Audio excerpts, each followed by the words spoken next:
Hello viewers, আসসালামু আলাইকুম। কেমন আছেন?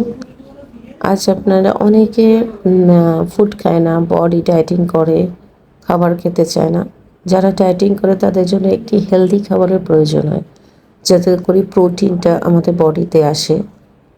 কারণ ডায়েটিংয়ের জন্য সবচেয়ে ইম্পর্ট্যান্ট প্রোটিন। সব কিছু প্রোটিন জাতীয় খাবার খেলে আপনার বডিটা ভালোভাবে ওয়েট গেইন লস হবে, ওয়েট ভালোভাবে লস হবে। আজ আমি আপনাদের জন্য একটা ওয়েট লস স্যুপ দেখাবো। আসুন, প্রথমে আমরা এখানে সবজি দিব কিছু। সবজি ভেজিটেবল, এটা আপনি রাতেরবেলাও খেতে পারেন, তবে রাত 8টার আগে খাবেন। হ্যাঁ, রাতের 8টার মানে রাতের 8টার ভিতরে খাবেন। খেলে আর আর পরের দিন সকালের খাবারটা খাবেন 11টার পর, 11টা অথবা 12টার পর। ঠিক আছে? আর রাইসটা আপনারা একটু কন্ট্রোল করবেন। রাইসটা যতটা কম খাবেন, আপনাদের ওয়েট লসটা তাড়াতাড়ি হবে। তবে সবসময় খাবারে প্রোটিনটা রাখবেন। এখানে আমরা কিছু ভেজিটেবল দিব: পেঁপে, ফুলকপি আর গাজর। এখানে আমরা চিকেন দিলাম, আদা দিলাম, রসুন দিলাম। এটাকে অনেকক্ষণ পর্যন্ত সিদ্ধ করব, সিদ্ধ করে স্টকটা বের করব। চিকেনের যে স্টকটা আছে ওটা আমরা বের করব। এখন প্রথমে আমরা 2 কাপ পানি দিয়ে এটাকে ভালো করে সিদ্ধ করে নেব। এরপর আরও পানি দিব, 2 কাপ হোক 3 কাপ হোক, এটা আপনার পছন্দ মতন। আমি প্রথমে 2 কাপ দিয়ে দেখলাম একটু কম হয়েছে।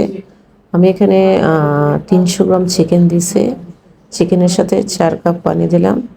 4 কাপ পানি দিয়ে এটাকে সিদ্ধ করব। আর এটা চিকেনটা আমার অনেকটা সিদ্ধ হওয়ার পর, আধা 20 মিনিট পর আমরা সবজিগুলো দিয়ে দিলাম। সবজিগুলোকেও আমরা সিদ্ধ করে নেব ভালো করে।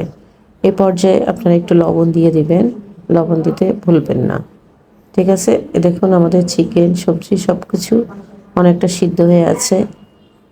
এবার যে আমরা গোলমরিচ দিব।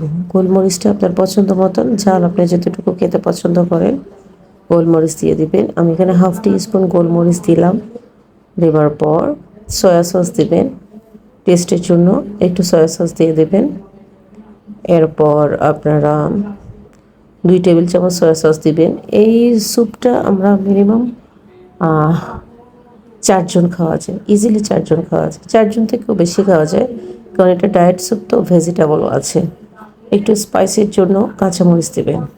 কাঁচামরিচ দিয়ে এটাকে আবার আরও কিছুক্ষণ 10 মিনিট পর্যন্ত বয়েল করবেন। বয়েল করার পর একটা ডিম দিবেন।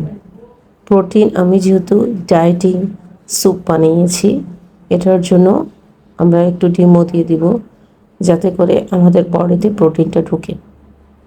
প্রোটিন আপনার বডির জন্য, যারা ডায়েট করবেন, ওয়েট লস করবেন, প্রোটিনটা অনেক বেশি ইম্পর্ট্যান্ট।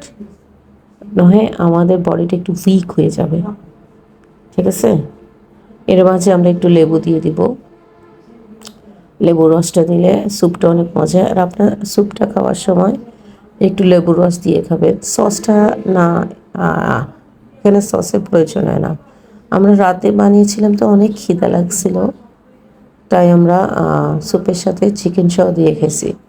একটু টেস্টিং সল্ট দিবেন, হাফ টিস্পুন, লবণটা দেখে। এরপর এটাকে আবার ভালোভাবে খোয়াবেন। খাওয়ানোর পরে আমরা এখানে স্যুপটাকে ঠিক করার জন্য যে জিনিসটা প্রয়োজন, সেটা হচ্ছে যে কর্নফ্লাওয়ার। আমরা 1 কাপ, এটা একটু ভালো করে মিক্স করে নেবেন। মিক্স করার পর হাফ কাপ পানিতে 2 টিস্পুন কর্নফ্লাওয়ার দিবেন। কর্নফ্লাওয়ার দিয়ে আপনারা এটা ভালোভাবে মিক্স করে নেবেন। 2 স্পুনের সাথে আপনি 1 মগ দিন আর হাফ মগ দিন। আমি 1 মগ পানি দিয়ে 2 স্পুনের সাথে, এরপর এটা দিবার পর এটা ভালোভাবে নাড়তে থাকবেন। এখানে কিন্তু বসে থাকবেন না আপনারা, এটা দিয়ে সরে যাবেন না। এটা ভালোভাবে নেড়ে নেড়ে নেড়ে নেড়ে এটাকে একদম ভালোভাবে মিক্স করে নেবেন। মিক্স করে নিয়ে যাতে করে এটা কোনোখান দিয়ে তলাপাকা না যায়, এই জন্য এটা ভালোভাবে মিক্স করে নেবেন। মিক্স করতে করতে দেখুন হয়ে গেল আমাদের একদম বেস্ট ওয়েট লসের জন্য আমাদের স্যুপ।